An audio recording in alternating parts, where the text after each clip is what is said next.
10-15 साल पहले जब मैंने एवास्कुलर नेक्रोसिस का ट्रीटमेंट करना शुरू किया तो ये लगता था कि ये बीमारी बहुत अनकॉमन सी बीमारी है और बहुत कम पेशेंट्स हैं, नंबर ऑफ पेशेंट्स बहुत कम है। लेकिन वास्तविकता ये है, अगर मैं आज के संदर्भ में देखता हूँ तो ये बहुत सामान्य सी और कॉमन सी होने वाली बीमारी हो गई है। एवास्कुलर नेक्रोसिस पर हमारे चैनल पर पहले भी कुछ वीडियोस पड़े हैं, लेकिन इस विषय को समग्र रूप देना और इसको विस्तार से डिस्कस करने की जरूरत इसलिए आन पड़ी है क्योंकि एवास्कुलर नेक्रोसिस के चारों तरफ बहुत सी भ्रांतियों का जाल फैला दिया गया है। ये ऐसी बीमारी है, ये वैसी बीमारी है, यहाँ तक कि कुछ रोगी ये तक पूछने लगे हैं कि क्या ये कैंसर है बोन का।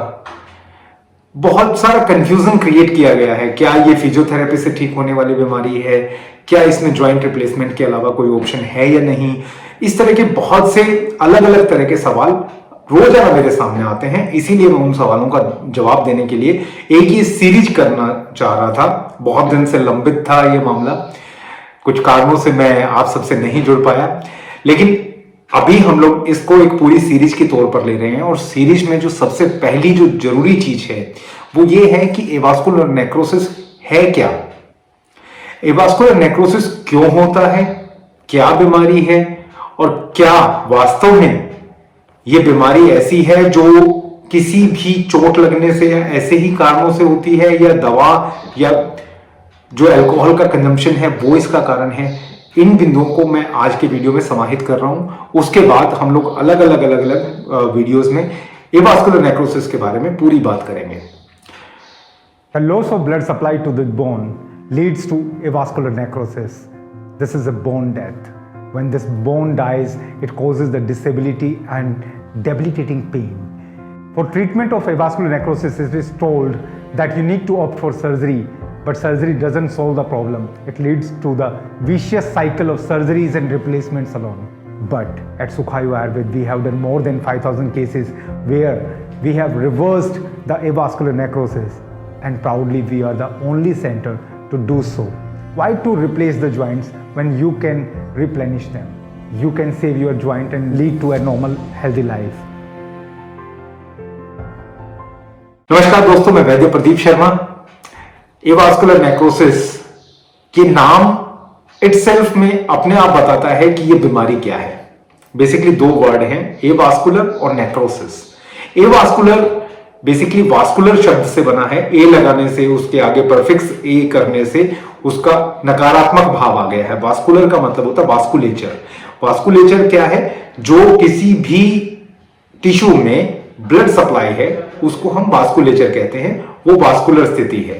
वो वास्कुलेचर जैसे जैसे वहां पर बनाया हुआ है वो क्या करता है, वो दो काम करता है। एक तो पोषण लेके जाता है वो वहां तक, पहला काम। दूसरा काम होता है वहां से जो भी कचरा है, ऑब्वियस सी बात है, लाइफ की जो प्रोसेस है उसमें कुछ विजातीय तत्व, कुछ टॉक्सिन्स और कुछ इन्फ्लेमेटरी रिस्पॉन्स की चीजें लगातार बनती ही रहेंगी, तो उनको निकालने का काम करता है। इसे वास्कुलेचर कहते हैं। इसमें दो चीजें हैं, आर्टरीज और वेन्स। आर्टरीज ब्लड लेके आती हैं प्योर, और वेन्स वहां से उसको इंप्योरिटीज को रिमूव करती हैं। अब ए लगा दिया उसके आगे, वास्कुलर के आगे, तो मतलब वहां पर वास्कुलेचर की स्थिति खत्म हो गई है। वास्कुलर जो एक्टिविटी है, जो वहां पर पोषण आ रहा है या वो चीज जा रही है, वो एकदम अचानक से बंद पड़ गई है। ये तो हुआ मतलब एवास्कुलर का। दूसरा वर्ड है नेक्रोसिस। नेक्रोसिस का मतलब होता है किसी भी टिश्यू का घटना या टिश्यू का क्षरण होना, उसको नेक्रोसिस कहते हैं। बट ऑब्वियस सी बात है, अगर आप दो चीजें नहीं कर पा रहे हैं, एक तो आप पोषण नहीं दे पा रहे हैं, वहां पर टिश्यू के पास कोई भी पोषण नहीं पहुंच रहा है, और दूसरा वहां से जो टॉक्सिक जो एलिमेंट्स हैं जो लगातार बनते ही जाते हैं, लाइफ का प्रोसेस है, बाई प्रोडक्ट बनेंगे ही बनेंगे, वो नहीं निकल पा रहे हैं, तो वहां पर क्या होगा, वो चीज काम नहीं करेगी और वो धीरे धीरे डिके होने शुरू हो जाती है। बेसिकली बोन्स में ज्यादा है, इसलिए इसको हम लोग बोन डेथ या ऑस्टियोनेक्रोसिस, ऑस्टियो का मतलब वहां पर बोन है और नेक्रोसिस का मतलब क्षरण है, इस तरह के नामों से बुलाते हैं। दोस्तों बेसिकली ये जो समस्या हुई वो समस्या किस चीज की है? वो बोन में तो इंपैक्ट कर रही है, लेकिन बोन में इंपैक्ट करने के साथ साथ उसका कारण बोन का टिश्यू नहीं है। बोन टिश्यू बेसिकली बिल्कुल अलग सी चीज है, उसको पोषण नहीं मिल रहा है। ये किसी भी टिश्यू में हो सकता है, किसी भी टिश्यू में हो सकता है, लेकिन हमारा जो संदर्भ है हम एवास्कुलर नेक्रोसिस ऑफ जॉइंट्स की ही बात कर रहे हैं, तो इसलिए पूरा का पूरा कंसंट्रेशन हमारा एक ही चीज पर आ जाता है, वो है कि बोन टिश्यू की डेथ या हड्डियों में होने वाली एक बीमारी। तो एवास्कुलर नेक्रोसिस नाम से ही क्लियर है, बहुत सिंपल सी चीज है कि आपकी टिश्यूज को ब्लड नहीं मिल रहा।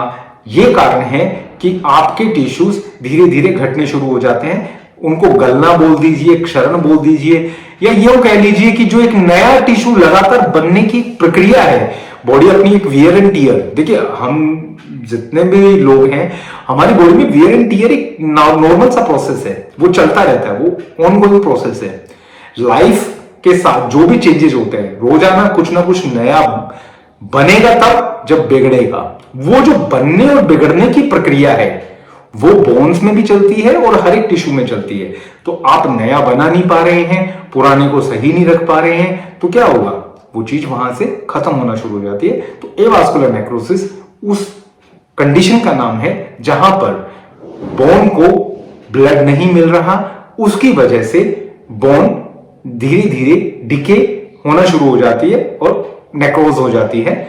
अब वो ये कंडीशन क्योंकि हिप जॉइंट में ज्यादा होती है, तो avascular necrosis of hip joint के नाम से, कूल्हे की हड्डी के नाम से बहुत ज्यादा फेमस है। लोग कहते हैं गोला गल गया, गोला सिकुड़ गया, गोला घट गया, लेकिन वो गोला क्या है, वो बोन का एक आउटग्रोथ ही तो है जहां पर वो कम्युनिकेट कर रहा है हिप जॉइंट के साथ। तो दोस्तों एवास्कुलर नेक्रोसिस के बारे में ये मत सोचिए कि ये कोई कैंसर है या अंदर कोई चीज टूट गई है या क्रैक हो गई है। ये बेसिकली ब्लड की सप्लाई की एक सामान्य सी बीमारी है जहां पर ब्लड सप्लाई प्रॉपर ना होने की वजह से यह स्थिति पैदा होती है।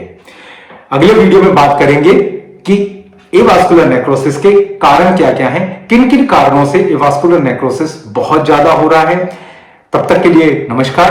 चैनल को सब्सक्राइब कीजिए, हमें फॉलो कीजिए। हम लोग इसी तरह के ज्ञानवर्धक वीडियोस आपके लिए लेके आते रहेंगे। नमस्कार दोस्तों, धन्यवाद।